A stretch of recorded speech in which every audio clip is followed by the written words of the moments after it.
Nothing in this program should be considered investment advice. It is for educational purposes only. Please hit pause and read this disclaimer in full. The school districts are bankrupt. And by the way, I defy any person in the government to simply sit down with a piece of paper and say, okay, we got X amount of dollars outstanding in bonds. How are we going to pay it off with an amortization schedule of 7% compounded over 30 years, effective today? The answer is you can't.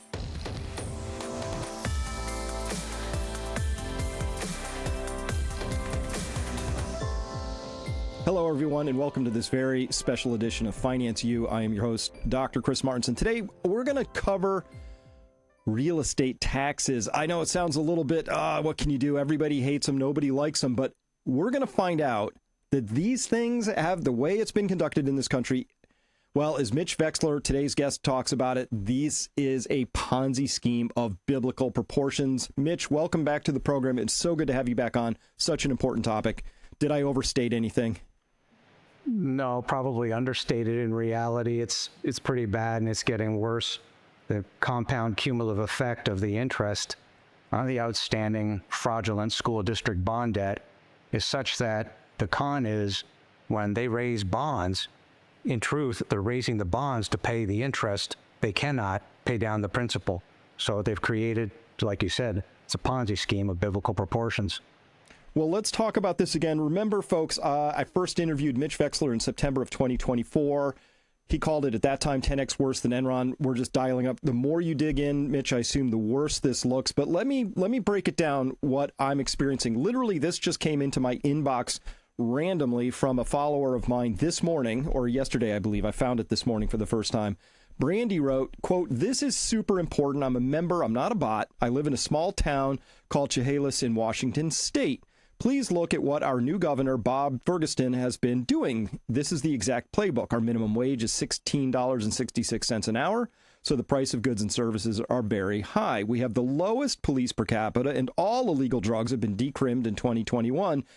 And we have one of the highest gas taxes, do not have access to medical and mental health records that our minor children receive at public schools. But on top of that, in pursuant to today's conversation, the nail in the coffin," Brandy writes here, "was passing law to triple our state treasury fees on our property taxes, ! The value of our home increased by $252,600 since 2020.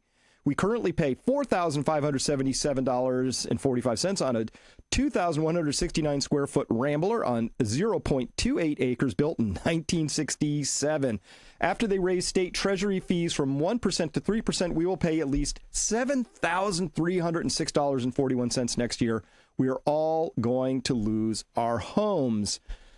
This random gentleman I found on Twitter the other day wrote, "Stop legalized plunder. I built and paid for my house by age 25. Every 3 years now, I pay property taxes equivalent to the original cost of my house.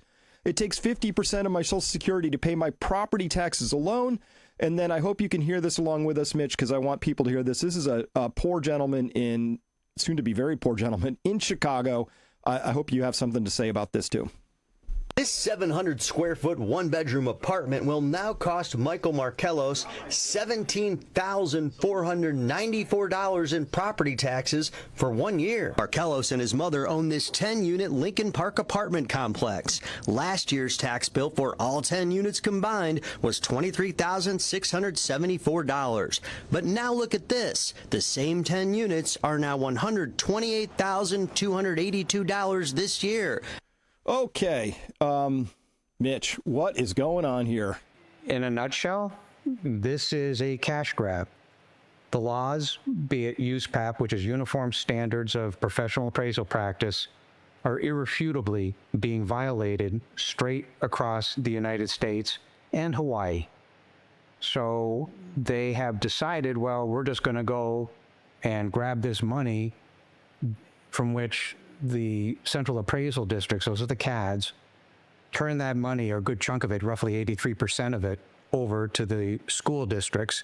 Then the school districts take that money and lever it up 20 to 1.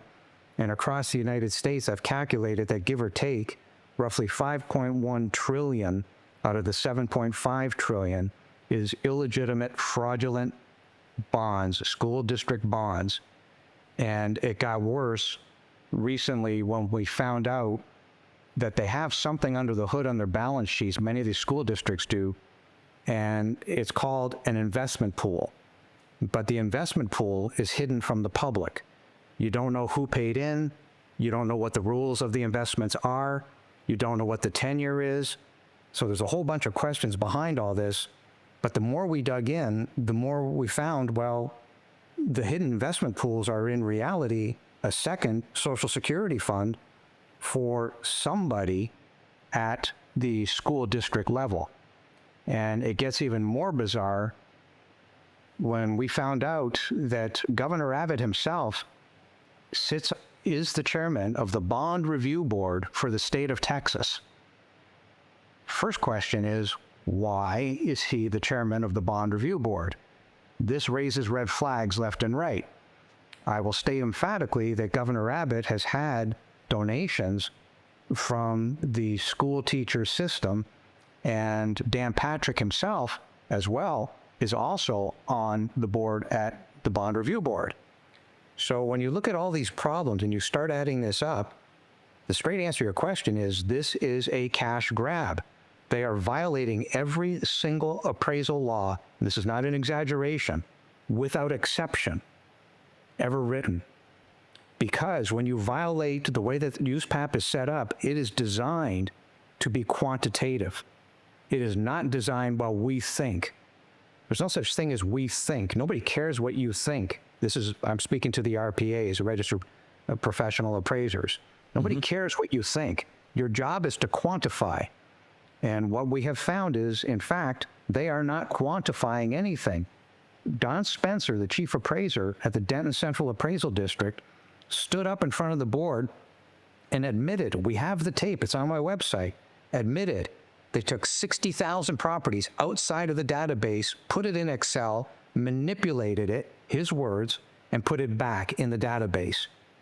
That in and of itself is what spun the mathematics behind the scenes. So when I sat down and started running that math, we determined that roughly 92% of the database at that time was corrupted.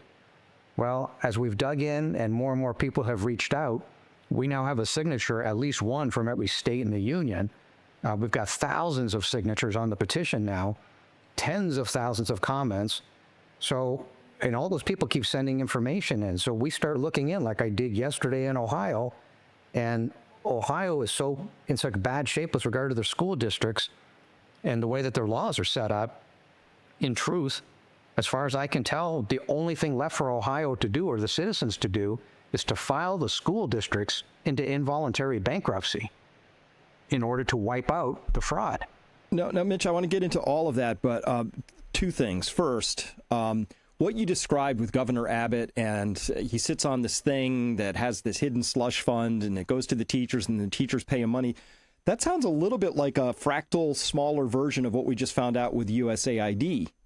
Does it not? Right? So taxpayer money goes into this big organization that then pays handsomely all these people who then funnel money back into the same people who fund the operation with continuing taxpayer monies. It kind of sounds like that. You're describing what sounds to me like what people were very angry about when we discovered the circular self-dealing graft and corruption that happened at the federal level. It just sounds like a smaller version, but still obviously big. That's exactly what it is, except it's worse.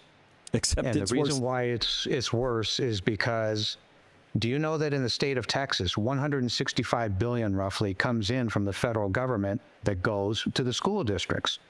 So can you imagine the absolute definition of double and triple dipping? So why do we have these real estate taxes that are exorbitant to the point of not being able to cover off the municipal requirements and the school district requirements, and yet magically, for some reason, and by the way, I know the answer to it. So the school district superintendents are in fact committing accounting fraud because they submit these requirements to the state comptroller. State comptroller turns around, by the way, this is based on minority students. So has anybody done an actual audit on how many minority students are in a school for which the federal government is now providing the funds to cover this off? The answer is no. And therefore, the federal government themselves are part and parcel in being defrauded. That's why it's worse. This is a left hand and a right hand not having a clue what the other one is doing, and they're doing it on the back of mom and pop. The fact of the matter is they're equity stripping mom and pop across the United States. That's what's happening here.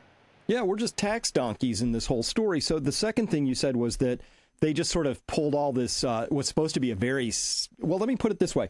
This is how the real estate property tax process is supposed to work. Every box is a process. There are laws, there are rules, there are guidelines, there are professional standards.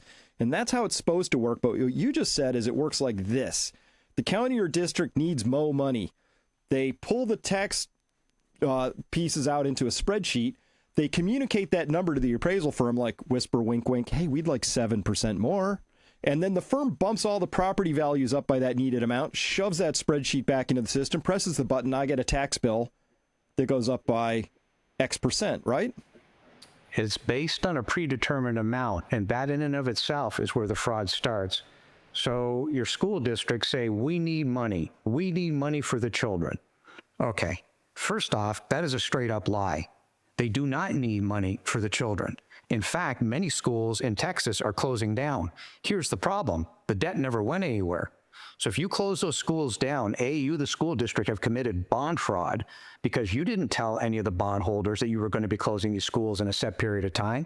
You knew it was coming and you didn't do anything about it. That's bond fraud. And when the world of the bonds, those holders wake up, these school districts are going to get sued into oblivion, rightfully so. But again, it is always worse. Why is the money not going to the children where it really should be going, right? It should be going to education, and it should be going to get good teachers. You got to get the fat out of there. But the truth of the matter is it isn't. It's going to pay the cumulative interest that has been compounding because they have not paid off the principal of any of the bonds for dozens of years. And that's the problem. We literally have charts that show that they were going to be paying these bonds off in 2024. Well, this was a school district in particular. Right now, today, it's got $3 billion in outstanding bonds and started with $110 million. $3 billion. Hang on. What collateralizes these bonds? I thought taxpayers' homes were the collateral in this story. No, you can't get to the houses, right? So what's the real collateral? It's mom and pop. School districts have no assets. Their land isn't worth 10 cents. It's levered to the hilt. The buildings levered to the hilt by the bonds. The real asset for a school district isn't even the children. It's the parents. It's mom and pop. So it's an implicit guarantee. There's no such word. I made that term up. Implicit guarantee means nothing. There's no guarantee. There isn't a single person in the United States who ever signed a document that said, I am prepared to go bankrupt to backstop my school district. Well, how do they get to mom and pop? I'm sorry, say it again. How do they get to mom and pop, Mitch? Where does the money come from? Well, what happens, the central appraisal districts receive a demand from the school districts in the form of a budget. This is the money that we need. This is your demand, central appraisal district, hit this target. Well, that has nothing to do with uniform standards of professional appraisal practice. That has nothing to do with real estate valuation. That has to do with a wish list. The problem with the wish list is it's a fraud. The predetermined budget is 100% fraud. We have figured out that the school superintendents are in fact committing accounting fraud. They simply say, we need X, but it gets worse. Because it turns out that Ken Paxton himself has violated the law. And the law here in Texas is there's a 25% cap on the preceding bonds outstanding for that school district of that year. Well, you have certain school districts like Argyle that have gone up over 275% above the 25%. Ken Paxton's job is to ensure, he is the sole signator, to ensure that there is revenue available to pay off these bonds. There isn't. The school districts are bankrupt. And by the way, I defy any person in the government to simply sit down with a piece of paper and say, okay, we got X amount of dollars outstanding in bonds. How are we going to pay it off with an amortization schedule at 7% compounded over 30 years, effective today? The answer is you can't. So you see, we're at the tipping point. I want to get into that data because it's just so illuminating in a not good way. But first, we're going to talk about Texas. We're going to look very specifically. I believe the fractal tells the larger story. So we're going to look at the data you've sent me. But before we do, we're talking Texas. How many other states would you say are in comparable condition or situation so people listening will understand if this applies to them?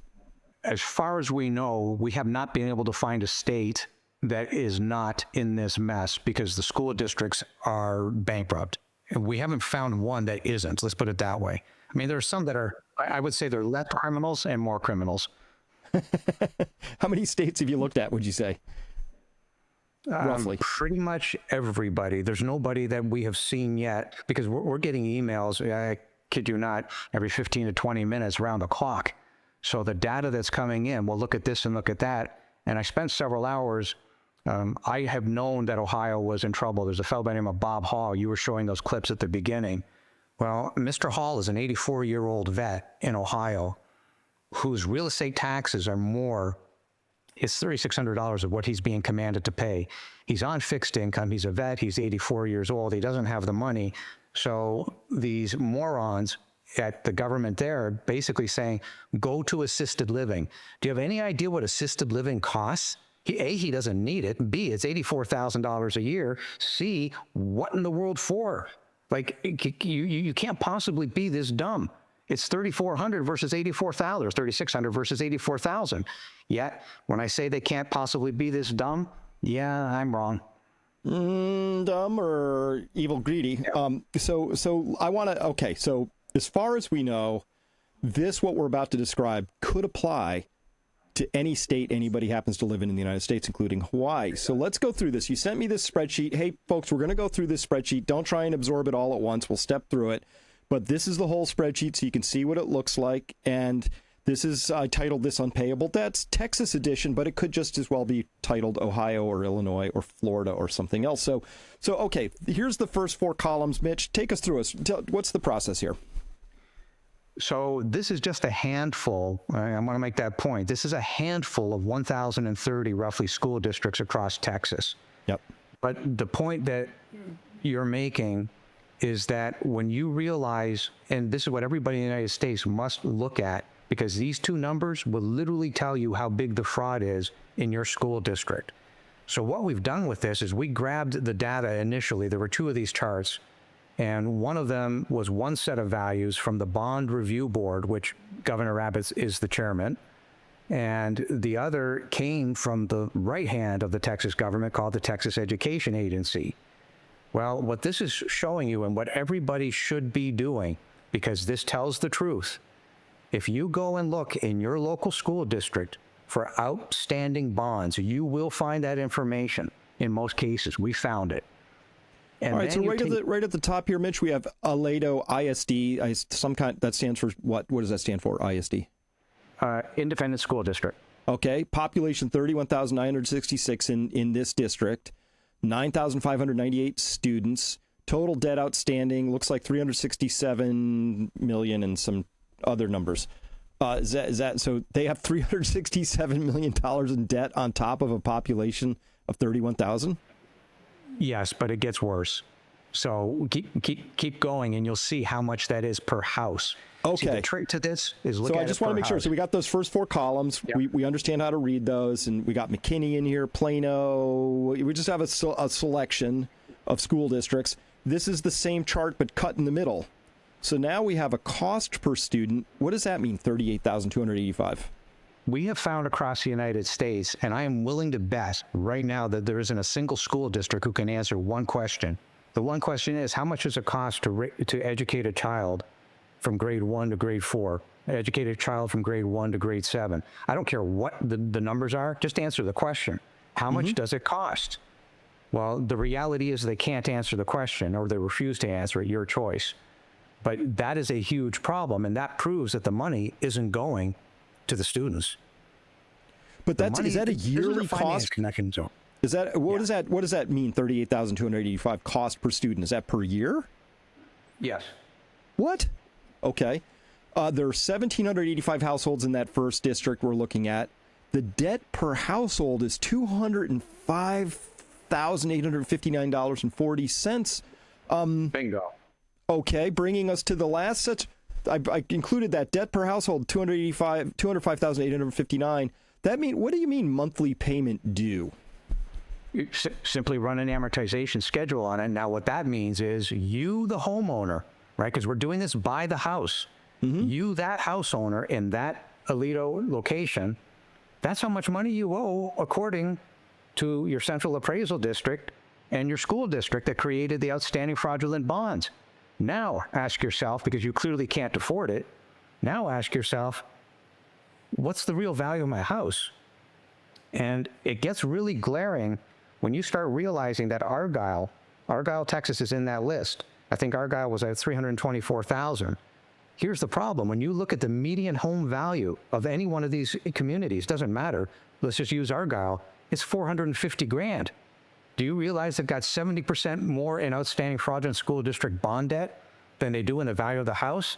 Here's another one. So I wrote a bill for Helen Kerwin at her request. Helen Kerwin is a Texas state rep.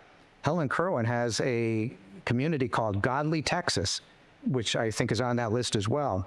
In Godly, Texas, the outstanding fraudulent school district bond debt today is $120,000. The average value of a home in Godly, Texas is $160,000. 4 weeks ago, roughly, I sent an emergency email over to Helen, and I said, Helen, in 3.5 years, if Godly does one more bond raise, the value of the outstanding fraudulent school district bond debt will be greater than the median value of a home in Godly, Texas. And I put it in writing. You may as well get a D9 dozer, start on the north end, and start pushing. Well, let's look at it. What's that say? Isleta? Yes. Okay. 26,000 souls, a lot of students. I don't understand how that works. $865 million in debt. Carrying it across means that the median household income is $31,000? Yes. That means that just to pay their monthly due payment to sort of start paying down this debt, assuming they want to pay it back, right? That would command 22% of the gross income of the households to even begin to square that circle. That's not going to happen. This is never going to happen. These bond debts are never, and I will underline the word never and put it in bold, they cannot be paid off. If the only saving grace, if somebody wanted to pay it off, would be massive printing just to cover off the bond debt of the schools to the tune of $5.1 trillion. There is no other way, and then inflation will take off, and you're right back to a circular argument where this thing blows to shreds. There is a fix, right?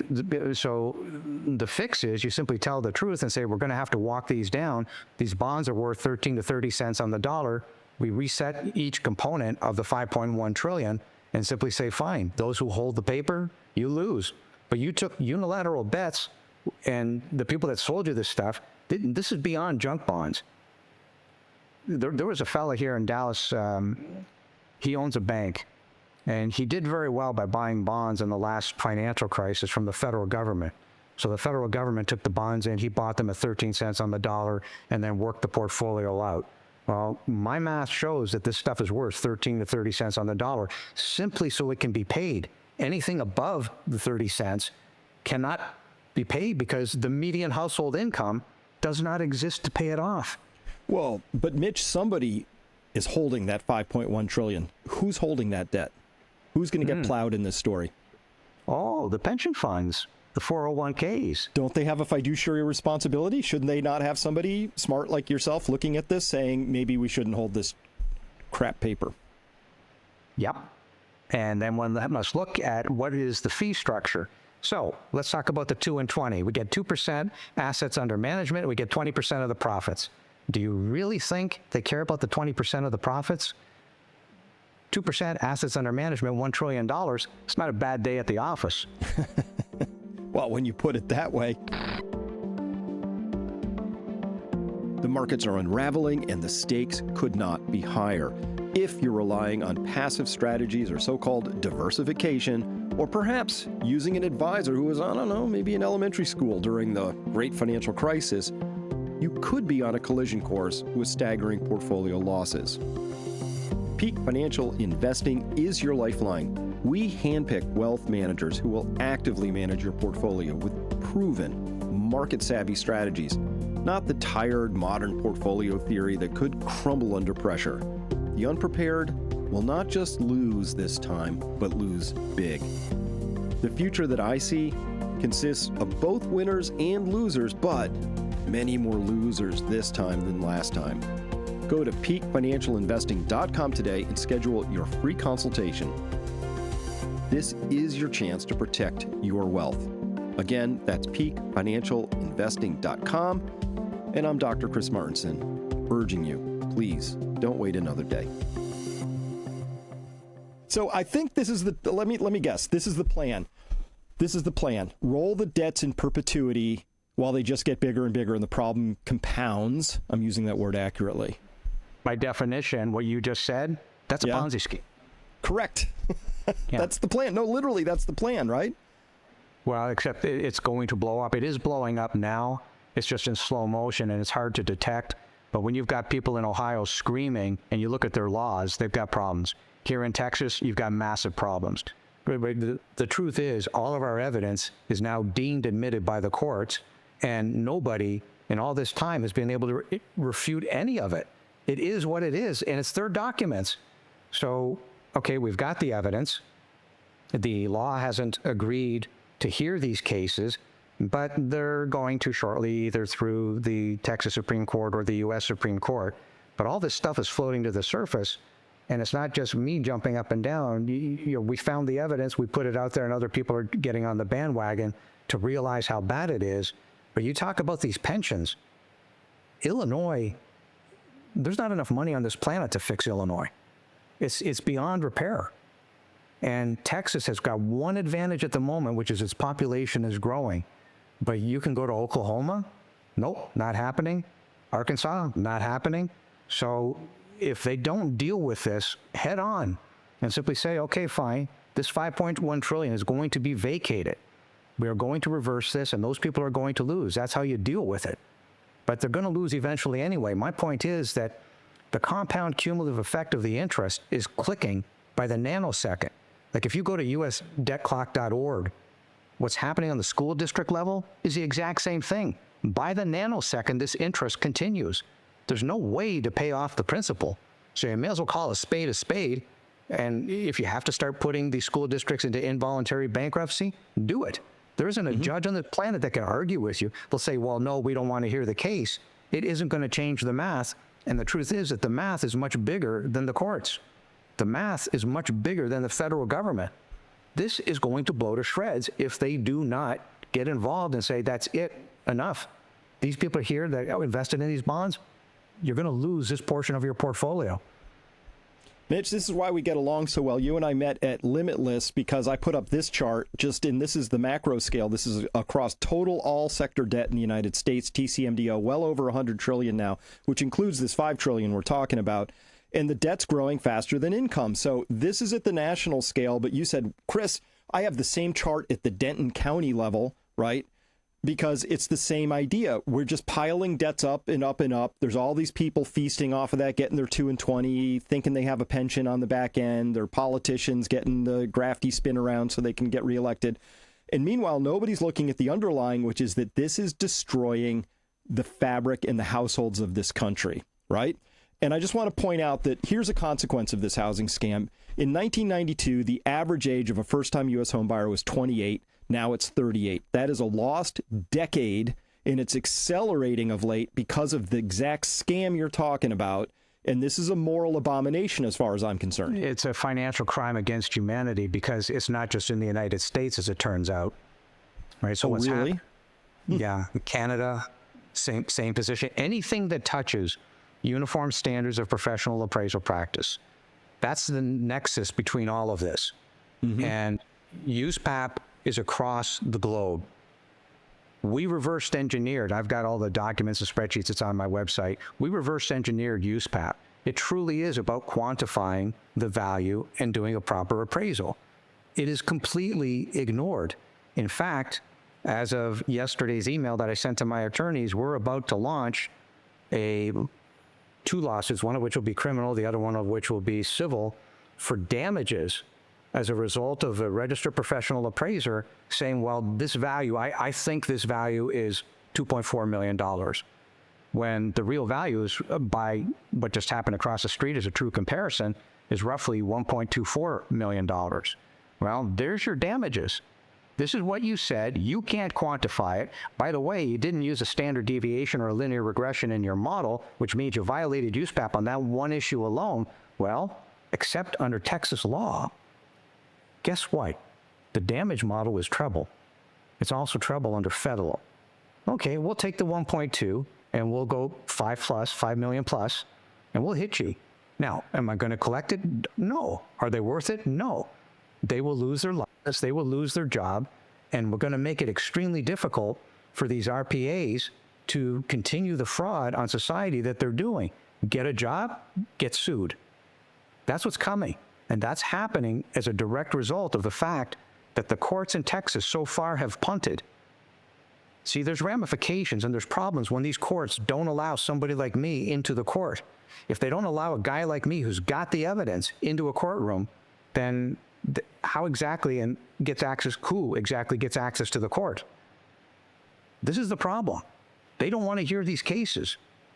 But it's gotten to the point where we've gotten so well defined in this, we can bring up a cumulative compound spreadsheet, which is an amortization schedule in reverse, which, by the way, is exactly what the Federal Reserve needs to learn how to use. But with that issue aside, so the Federal Reserve and the central appraisal districts and the school districts are one and the same. They're a mirror image. None of these morons know how to even read a cumulative, and it's not that difficult. It's just an amortization schedule in reverse. All they got to do is bring it up and look at it and say, okay, fine, here's the debt on this house. How is it going to get paid off? Well, if the answer is it isn't, then why are we even having this conversation? Why is it that we've got to go and sue these people? Why is it I've made demand to put Don Spencer in jail? I put him in cuffs. That's where we're headed with this. So any one of these people that violate these laws, both under Texas Penal Code and Federal Code, Chapter 42, Section 1986, knowledge and power to prevent. You've been told you're breaking the law, and you refuse to do anything about it, and that makes you a guilty party in the eyes of the law. This is a fact. And my point is, either the laws exist or they don't. I believe the laws exist. I believe these people, in order to put money in their pocket, and by way of example, would be the school district superintendents. Do you know that the average salary for school superintendent in Texas is $500,000 a year on average? They're getting paid to commit accounting fraud. If A equals B and B equals C, then A equals C. It's real simple. You're getting paid to commit accounting fraud.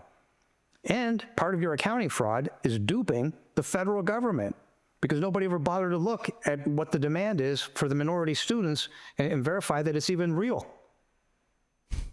So, this is so infuriating. But so you're working the legal system. What about the legislative branch in Texas? I know you mentioned that you worked with a legislator there. How are things going legislatively? Any traction for this? Just like Florida, where Governor DeSantis has said he wants to eliminate the real estate tax, I fear that they're not getting the message. It's not the idea of eliminating tax. It's getting jumbled up in there. Mm-hmm. What we have said and what we have quantified is you repeal the real estate tax in favor of the uniform states sales tax.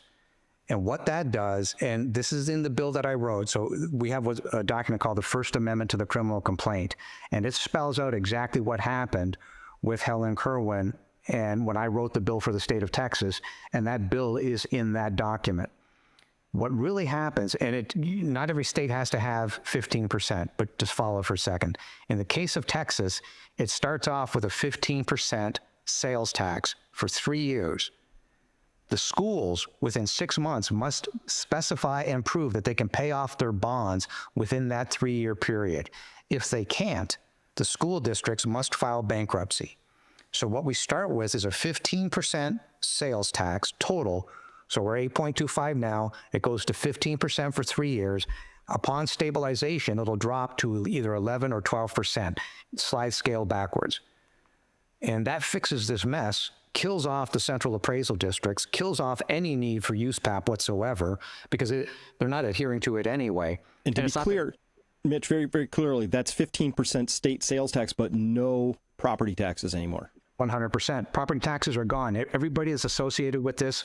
And so there's a fellow here by the name of Senator Betancourt.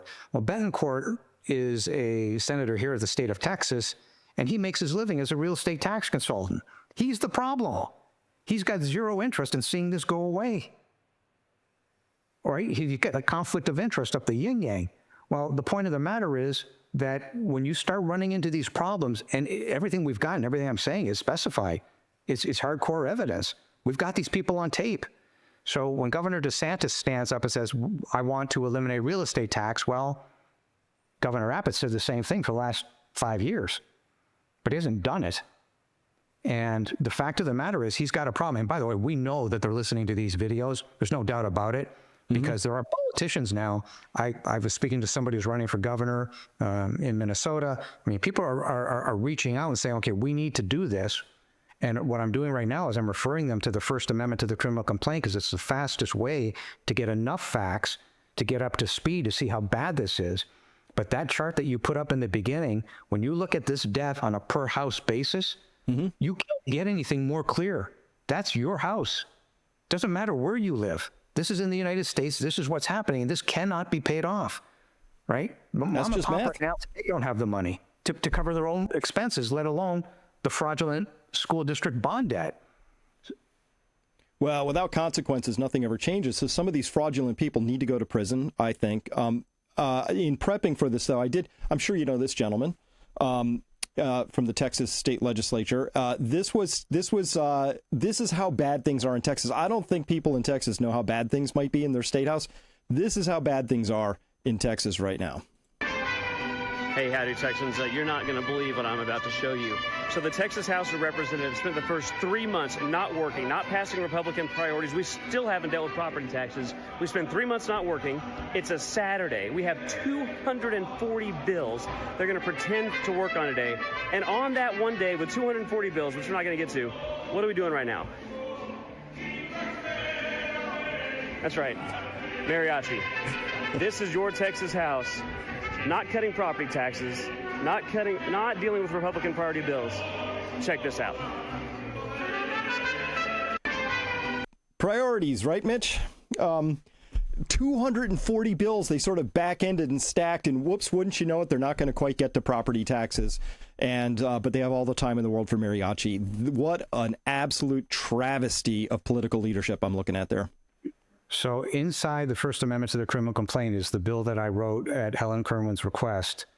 That bill got a knife shoved in Helen Kerwin's back and in the bill because it was the legal department at the state of Texas, it's called LEDGE, that said, oh, well, you're going after the school districts and you're going to make the school districts adhere to the law? Yeah, we're not putting this bill forward.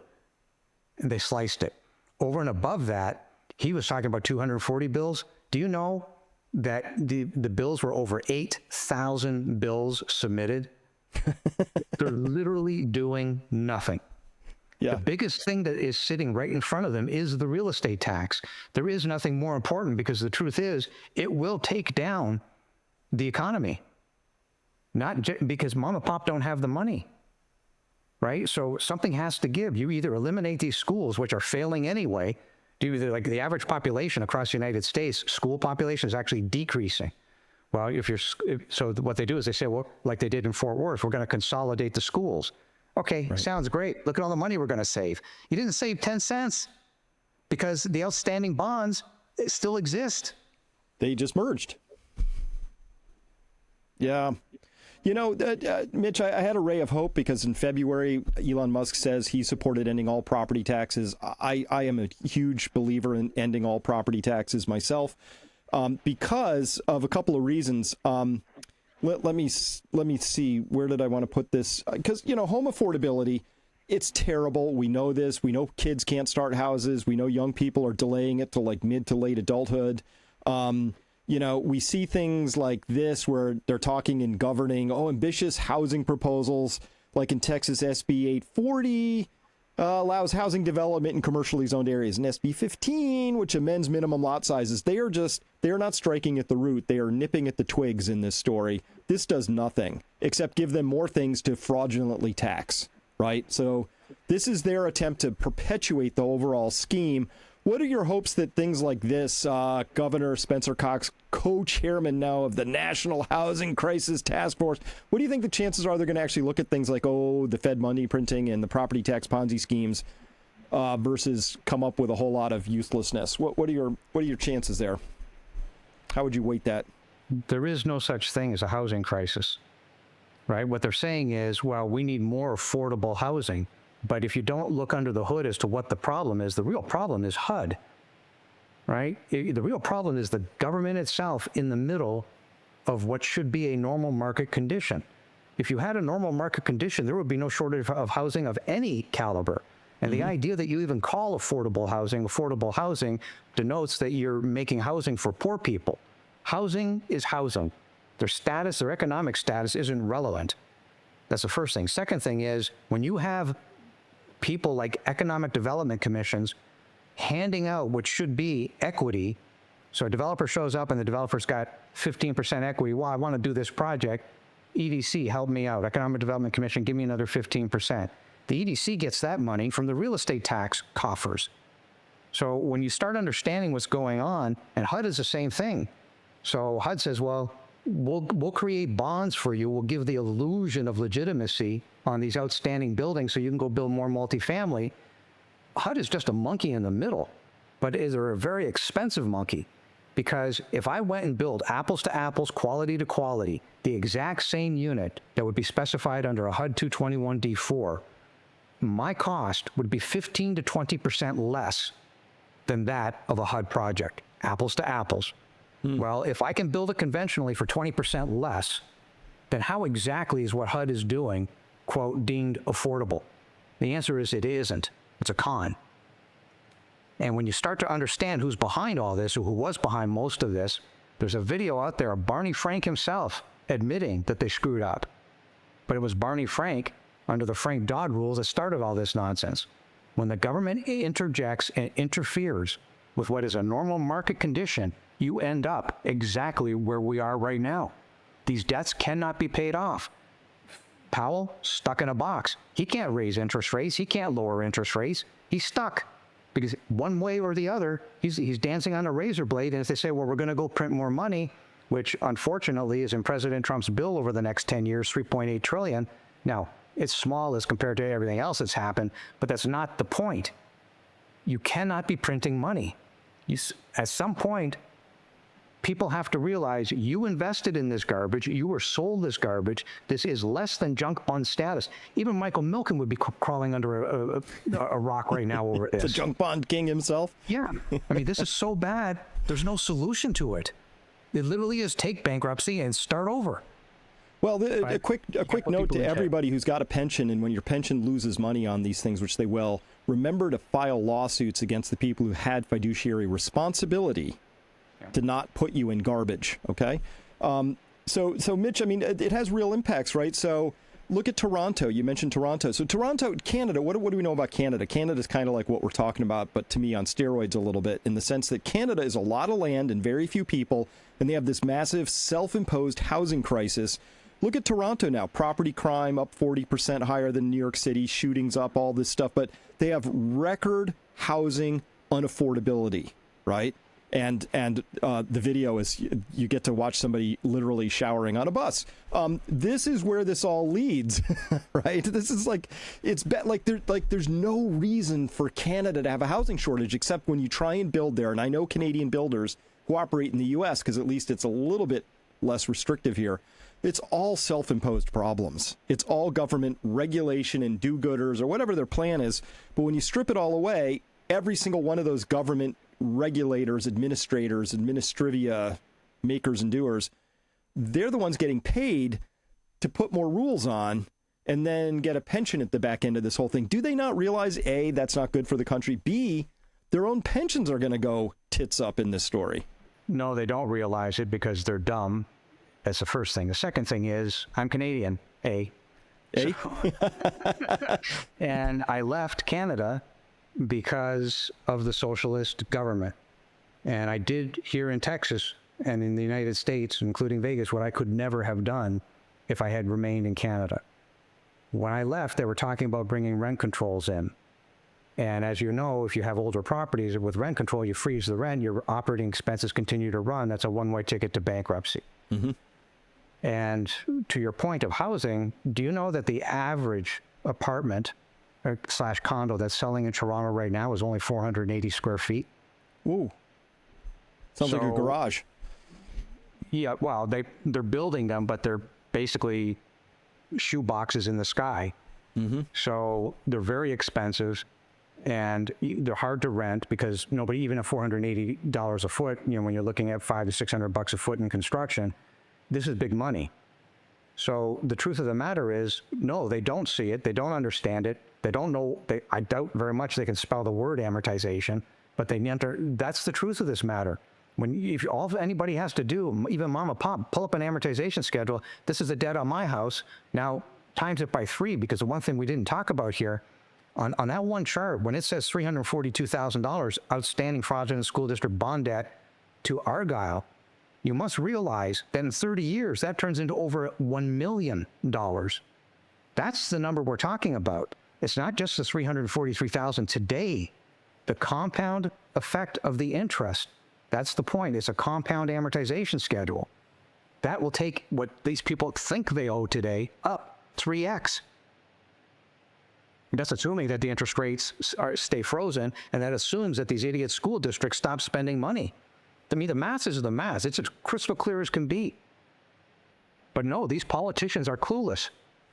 Well, let's hope we can clue them in. It's just basic math, and I know you math and I math and a few people math. This is simple. This is mathematically unworkable, full stop, and somebody ought to be doing something about it, we would hope. And the thing that gets under my skin, of course, is that, like, here's just an example from my state of Massachusetts. These people saw their property tax values increase by 135%, and then their taxes, quadruple, and it's terrible, right? So, but this means that what's happening is we're taxing unrealized gains. And of course, there's a big hue and cry whenever somebody says, maybe we should tax the unrealized gains in Bitcoin or stocks. And immediately people grok, that is a terrible idea. That's a surefire way to ruin a market. But we accept it on real estate, like taxing unrealized gains. To that gentleman in Ohio holding that sign up, the 84-year-old guy, he's now paying more in taxes than it cost to build his house in the first place, right? So this is happening, and we see in this poor gentleman here.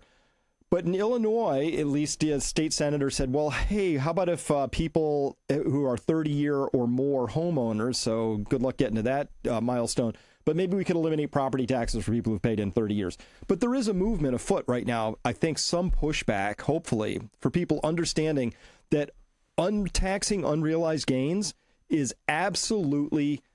When did this start, Mitch? How did we get here? This is absolutely, may I say, un-American, and it's immoral. There's a high probability we're going to the U.S. Supreme Court. I believe what will happen, and I could be wrong, but it is clear that the Texas Supreme Court is, as of a few months ago, on our side with regard to rulings that they have made. Mm-hmm. However, when this case shows up on their desk because of what the Fort Worth Court of Appeals did, should the Texas Supreme Court take the same approach as the Fort Worth Court of Appeals, we're going to the U.S. Supreme Court, and this whole thing is going to come to shreds. And the whole house of cards will come down because I'm going to end up with 2 depositions. I'm going to get the deposition of Glenn Hagar, who I stated publicly I want as a state comptroller, and I'm going to get Don Spencer's deposition. With those 2 depositions, we'll prove irrefutable fraud across the state of Texas. But the situation is a mirror image across the United States.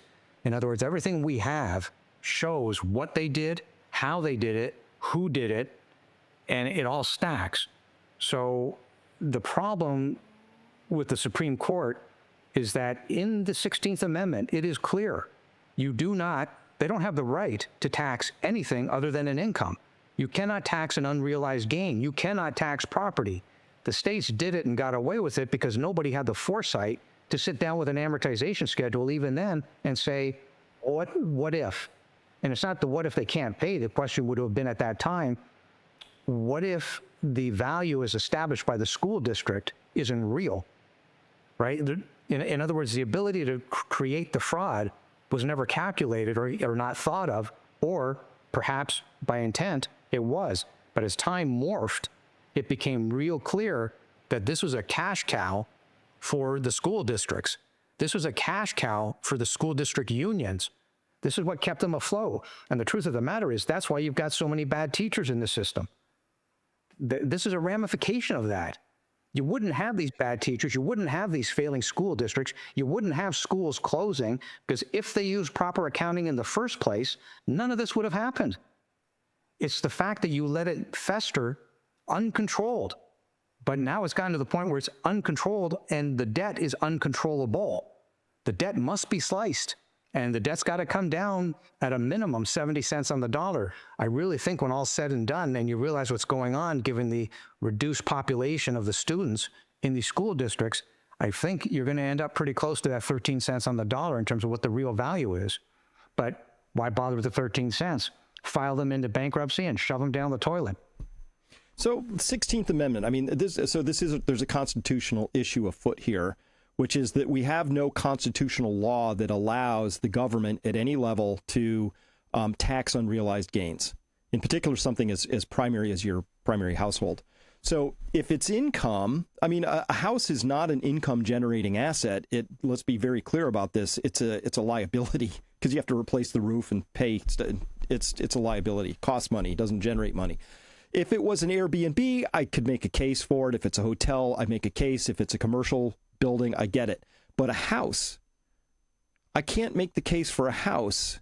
And particularly when you tax unrealized gains, you've now cleaved a person's income producing, which we saw in all those counties, right? The household income is what it is, but the property values are what they are. And you're taxing this totally independent of the actual earning power and potential. Wow, you said stupid. I'm going to go with moronic. It's one level below stupid. This is destined to fail, and it's not that hard to figure out why. It's also worse than that. So with regard to an income property, give me a sec here. Let me connect the dots. Income properties are the exact same playing field as a single-family home. So if it's a retail strip, and that retail strip is taxed to the point that it cannot turn around and tax its tenants, in other words, charge the tenants back on a triple net lease, that means that those tenants go broke. That means that the mortgage company that holds the loan goes broke. That means that the landlord goes broke. And you've got taxes that are so high, there simply is no way to charge those tenants. So the ecosphere of mom and pop, who may be one of those tenants in that retail, at the house level, they go broke. As a tenant, they go broke. And the entire chain goes broke as a direct result that the taxes are so great, they simply can't be paid. If you're an industrial building, let's say it's 1 million square feet, and inside that industrial building, so there's retail, now we'll talk about industrial. So inside that industrial building, let's call it 1 million square foot industrial, they'll probably have 75 to 100 employees. Okay? Do you realize that the real estate taxes on that building are greater than the paycheck of all those employees combined? You start to see the problem? It works its way through the economy to the point that although you think, well, the U.S. national debt is $36 trillion, and this is 5.1 trillion of fraud as part of that, well, yes, except that when you start to realize what this means, that 5.1 trillion turns into 20 trillion in the next 30 years. It cannot be paid today, never mind what happens then. And the gross domestic product, I worked this out a couple of weeks ago, but in order to pay down $2 trillion of the U.S. national debt, and never mind the derivatives of $600 trillion, all this other crap, just pay down $2 trillion. Do you realize that the gross domestic product would have to double? It would have to go to 51 trillion tomorrow morning in order to pay down $2 trillion. We're at the end game. So, okay, do you want to get in front of it? Or do you want to let it run you over? Because that's where we are. And it all starts with this real estate tax. And yeah, you can say the Federal Reserve, okay, let's just fix the real estate tax. Let's restore the balance sheet to mom and pop so they've got money in their pocket and they've got what to retire on in 30 years, which as of today has been completely equity stripped. You're not going to make 10 cents. You buy a house, you bought a house in the last 2 years, you're not going to make 10 cents on that house. When you go to sell it, you're going to lose because values today are coming down. Values in Austin down 18%. I looked at it yesterday. Values in Miami down 14%. See, it's hard for the world to see what's going on, but all you got to do is look. Illinois, you can't sell anything there. What are you going to do? I mean, it's based on income. Illinois is beyond bankrupt because their pension funds have been doing this for generations. Corrupt, shot through. Mitch, I love the sales tax idea. Here's why. I think a lot of people would instinctively recoil and say, whoa, 15% sales tax. Ouch, sounds like European VAT. But here's why I like it. Then it puts the decision in my hands. If I want to buy something, I pay a tax. If I want to save, then I save.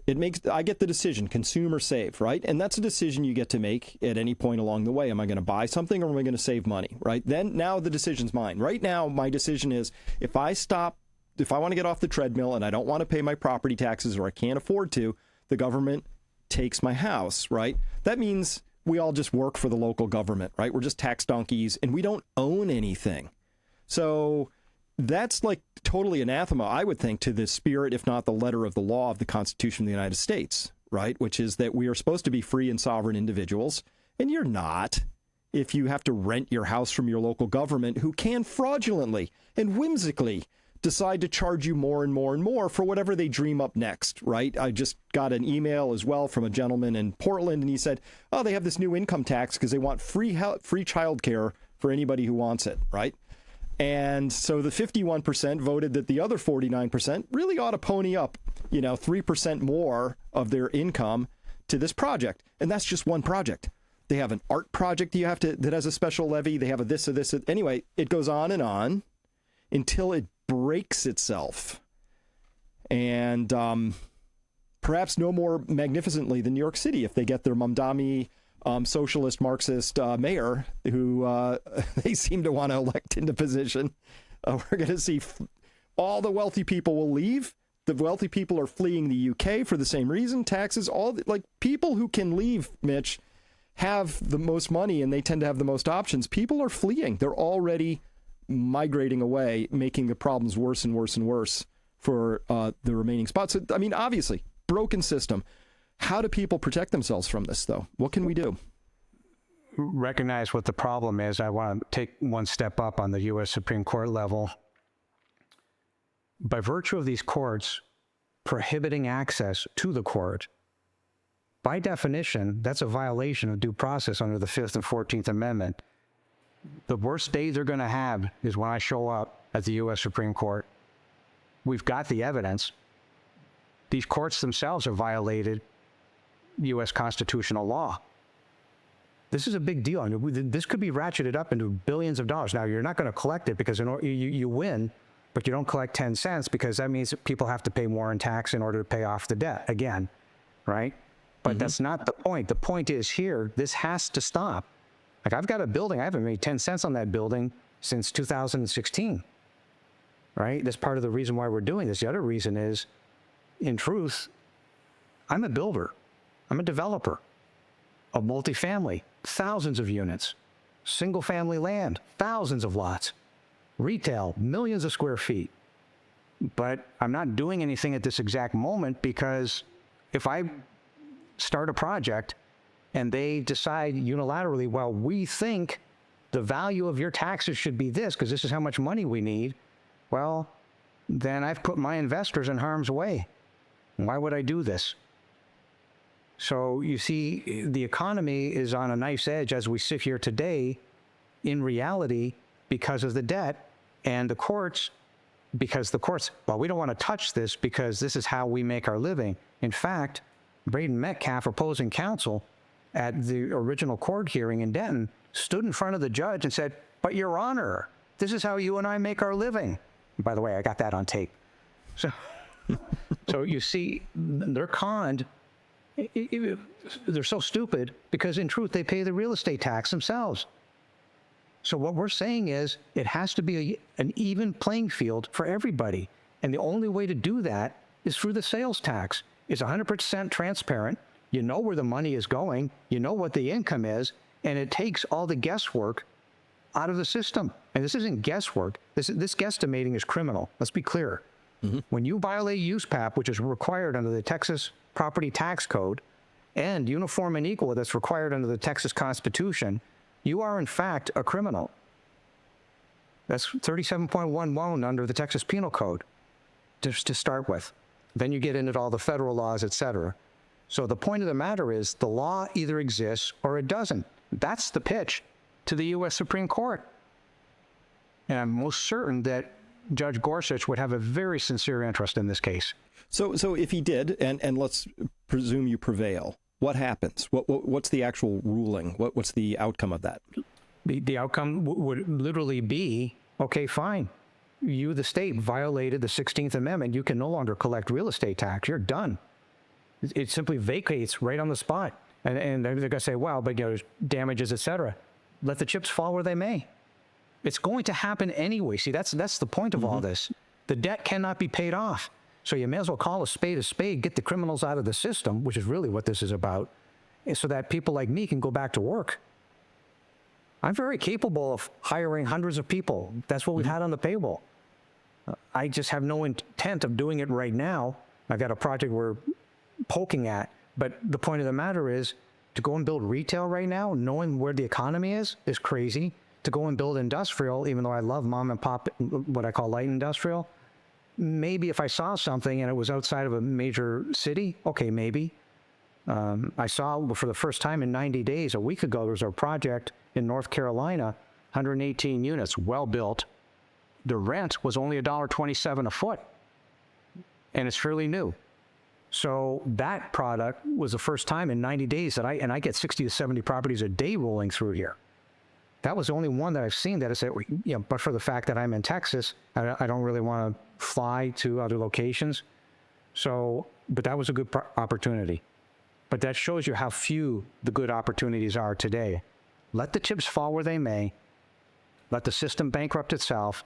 Let's start this thing over, but you get the fraudsters out of the picture. Well, from your lips to the Supreme Court's ears, that would be good. Look, the only way I can find, so we have a big math problem. I showed the macro situation for debt in the United States, and you're in Texas, so this is important. We know that according to even the EIA now, the Energy Information Agency out of the DOE, that, it doesn't run out, but oil starts peaking out in the Permian this year, maybe next year, right? They're waffling a little, but this is it. And then that's one of the main economic engines in Texas, and that starts to just, slowly do this over time. So we need to have a plan, right? The only thing I can think of to really get our economy growing would be to get all this regulatory stuff off of our backs, to take the administrative cast and skinny it right down. I see no reason to pay superintendents $500,000. I'll be honest, I don't even see the need for superintendents. If you said, hey, Chris, there's $20,000 per pupil, per household, here's a chit, go out, I could find teachers who would compete and take it for $10,000 a student, right? Yep. Put 20 100%. students in a classroom that they manage, they get $200,000 income, and it'll all pencil out just fine, right? And they'll make more money and everybody will be happier, I bet. So there's a lot, we're going to have to get to this anyway, but the reason I'm so excited to talk to you, and also this always fires me up a little, is because this is just, we have a math problem, and it's not like 100 years in the future. This is happening right now. Yep. The next few years, let the chips fall where they may. I love what you're doing, because we got to get out in front of this. Like, either it happens to you or you navigate it on your own terms. Either way, it's happening, right? So what kind of support are you getting right now? Is this, you were a one-man band there at the outset. How big is your band now? There's a lot of people across the United States, including attorneys, that are working. Like, there's 2 attorneys right now that are working on a constitutional suit in the state of Florida. When Governor DeSantis came out with that comment, one of those attorneys was behind that comment. So I know firsthand that there are things that are happening. The problem is, as you've seen in Texas, it happens at a snail's pace. Yeah. And somebody said, well, but you're going after Abbott, you're going after Paxton. I said, look, I'm not going after anybody. It's not a personal issue. You must understand that the laws are being broken, and you, mom and pop, are paying for it. The laws do exist. They've chosen, which is the word intent. They have chosen to intentionally defraud the public to support something that should never have existed from day one. The school system has failed. Go and look at the education levels of any school in the United States. They're getting an F. They're literally failing right in front of you. And yet, while we need more money to continue the failing, I mean, none of this stacks. But the point of the matter is, if your outstanding fraudulent school district bond debt is even 10% of the value of your home, do you realize that that 10% in 30 years turns into 30%? It's just the math. You should not have to pay anything to support a school. It must come out of the sales tax, which is totally transparent. There is no other solution. Or let the whole thing fall apart and you end up in a greater depression, which is not what I want to see for anybody. But that, unfortunately, is where it's probably headed. Agreed. So how's your suit doing? I know when we talked in September, you were preparing it. Has it's been filed? We filed the suit. It went to one court in Denton. Then that judge said, I don't want this thing anywhere near me. And it was way above her pay grade to begin with. Was that in district court or? Yes, district court, yeah. So then it went to the Fort Worth Court of Appeals to force it to be heard, because I'm a citizen of Denton County. The judge doesn't own the courtroom. The citizens do, first thing. Second thing is, if it's above your pay grade, no problem. Just say so. We'll get somebody else. It's not an issue. Again, it's not a personal thing. But the fact of the matter is, it ended up in the Fort Worth Court of Appeals. The Fort Worth Court of Appeals came back and they said, well, generally, literally, generally is the way that this thing was couched. There's deference. So they use that word deference. Well, I'm one of the guys that wrote an amicus brief on the Chevron deference. Oh, really? Okay, Chevron deference went away. So they used the word, I don't know whether that was by accident or I have no idea, but it's just very interesting. So we show deference to the municipalities and the school districts, but the problem was that the statement was 100% false, according to the Texas Supreme Court. So in essence, they did the same thing that the first judge did, which was punt the case. Well, I'm hopeful that the Texas Supreme Court does not punt the case. I am fully prepared if they do, and that'll be at the U.S. Supreme Court. And that's when the wheels come off, because one way or the other, I'm getting those two depositions. And that's really why they're going through this. They're hiding these people. They don't want those depositions taken, because in both cases, both of those people will end up in jail. I'm not so sure about the state comptroller, but I am very certain of Don Spencer. Don Spencer belongs in jail. He has been told he's breaking the law. He admitted it, that he broke the law. It's on tape. It's in our evidence. And all you have to do, Chapter 42, Section 1986, look at that. Knowledge and power to prevent. You were told straight on, you're breaking the law. You chose to ignore it. You chose to do nothing. That's intent. You belong in jail. Mitch, you're goring a lot of sacred oxen here, and more importantly, impinging on people's future earnings. Have you received any threats? No, because at the tail end, I really think most people understand it's not a personal thing. And even with Don Spencer, it's not personal. I don't care if it's Don Spencer or Mr. XYZ. The point is the law. And you have allowed the theft and the equity stripping of 500,000 citizens in Denton County alone. The existence of the Central Appraisal District costs Denton County alone over $7.5 billion per year. So when you understand what's going on here, it's not a personal issue. It is a legal issue. It is a math issue. Either the law exists, or why are any of us paying real estate tax? There's a hell of a lot more of us than there are of any of these politicians. So we're at that end point. I don't want to see violence on anybody. I don't want to see a greater depression. The reason we're doing this is to stop that from happening. You have to understand and be able to articulate the problem in order to say enough is enough. And we're at the point where talking isn't getting it done, which is why we're going to use a stick. And what just happened recently, which is we're now going to sue and we're going to press criminal charges against the employees themselves. So one way or the other, this is going to go into a courtroom. I am going to get Don Spencer's deposition. And once I have it, the entire house of cards comes down, because you'll have to admit, by virtue of everything that's on our website, that we've got all the evidence. There is no way out of this. They have no defense. This is literally the court saying, well, we don't want to hear the case. So what has this turned into? This has turned into a case, a hearing, to decide to have a hearing. Right? That's how insane this is, which is why when it goes to the U.S. Supreme Court, if that's where it ends up, they're going to take one look at this and say, no, you all lose. And yeah, the 16th Amendment literally says you can't tax an unrealized gain, and an unrealized gain is market value. They're one and the same. Can't do it. You violated the 16th Amendment. You violated the 5th and 14th Amendment. And oh, by the way, one little tidbit, the First Amendment is freedom of speech. Isn't it interesting that I haven't been allowed in a courtroom? Indeed, it is. Now, you mentioned a greater depression, which would be if this $5.1 trillion of bonds gets written down to 10 cents on the dollar. That's a lot of losses. That's what's called a deflationary collapse prediction. Before we get there, we'll see another special line on the Federal Reserve's balance sheet called school bonds.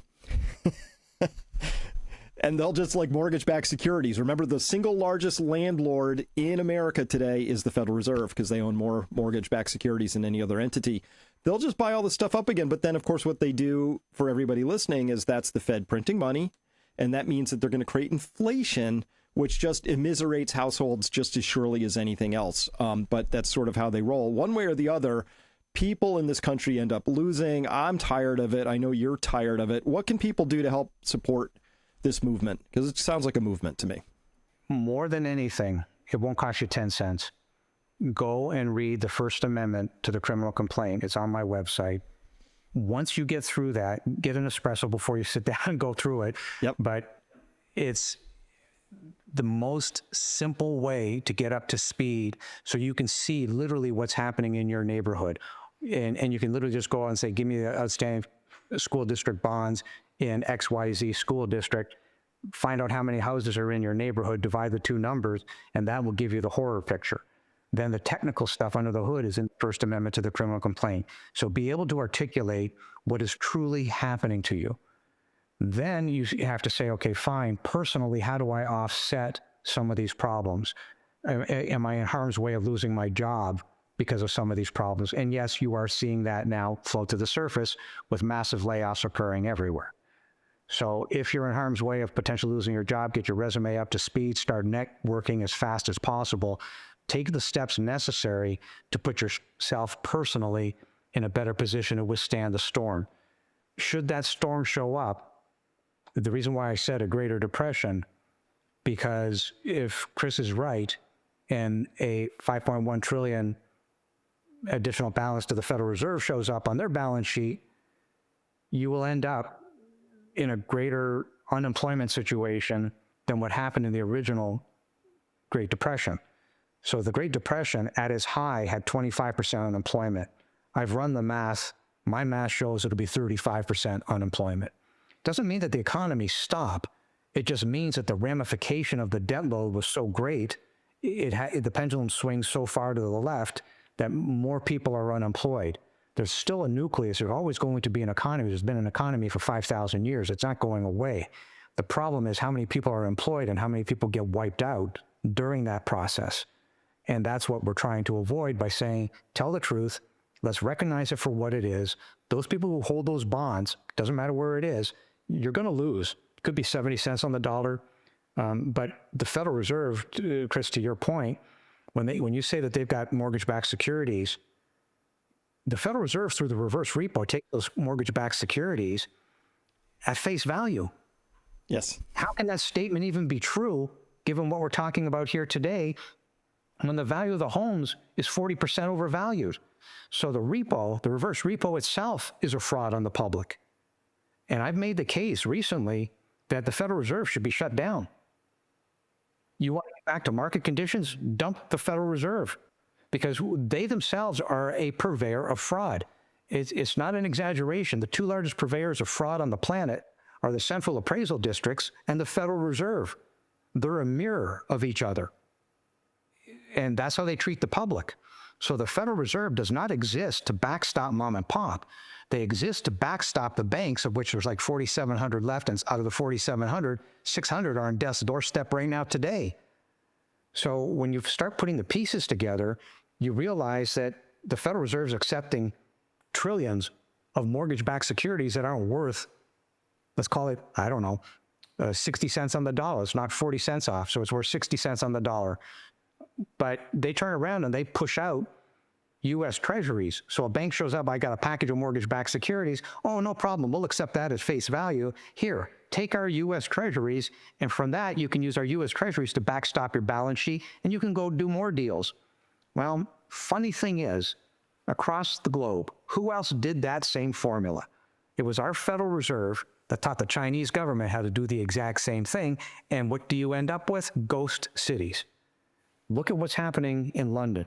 Look at what's happening at the IMF, the European Union. They all copied the same BS that the Federal Reserve started. The idea was a failed concept when the Federal Reserve first came out. Senate bought off on it. Well, we have to do something to stop a bank run. Yeah, no, you don't. It's the last thing you want to do.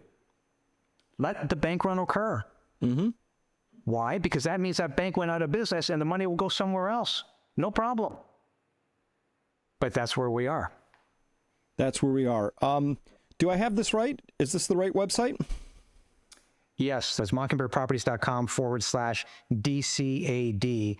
There is literally a mountain of evidence there. There's videos, there's audio testimony, there's depositions. And right in the middle, at the top, you'll see the First Amendment to the criminal complaint. If everybody read that document, you will see exactly what is happening to you. And this is applicable across the United States. That's a criminal complaint that's been registered with the SEC, the DOJ, and the FBI. And the SEC reached out to us, myself and Jeff Mashburn, and asked us to upload our documents to their intake. That document there is naming names, who did it, how they did it. It's all there. And these poor people of Aledo have an extra mortgage payment of $2,178 per month. It's all here, so we can see everything here. So again, you would go to Mockingbird Properties /DCAD, and then we clicked here on this First Amendment to the criminal complaint, so you can read it all there. So I'll put these links down below, Mitch, so people can just make it even easier. But I just want to make sure everybody can follow along, because it's so important what you're doing here. And it's a math problem anyway. And gosh, I just wish you all the success. Anything I can do to help, just let me know. People need to know about this. And we're all aggrieved at, I'm so mad. So in my town, roughly 2/3 of my county town lives at or below poverty level. And we have a lot of people over the age of 65 who can't afford their property taxes. And they have to make the worst decision in the world. Do they lose their home or do they not eat? And it's like, how did we get here? It's absolutely, for me, it's a moral issue. I get very aggrieved by this. This is not how we should be treating each other, let alone our elderly in this particular case. So anything I can do to help, just let me know. Thank you. And you know what's coming shortly. Well, good. Well, thank you so much for your time today, Mitch. And really, thank you for what you're doing here. And for everybody else, you got to pay attention. This is a huge deal. At a minimum, if you happen to have some of those school bonds in your portfolio, I'd be asking some hard questions of my financial advisor about that. And if you do participate in your pension in any way, shape, or form, you might want to ask them those same questions and ask them if they really know what they're up to, because the math doesn't math. With that, Mitch, thank you so much for your time today. Great. Thank you very much. Thank you.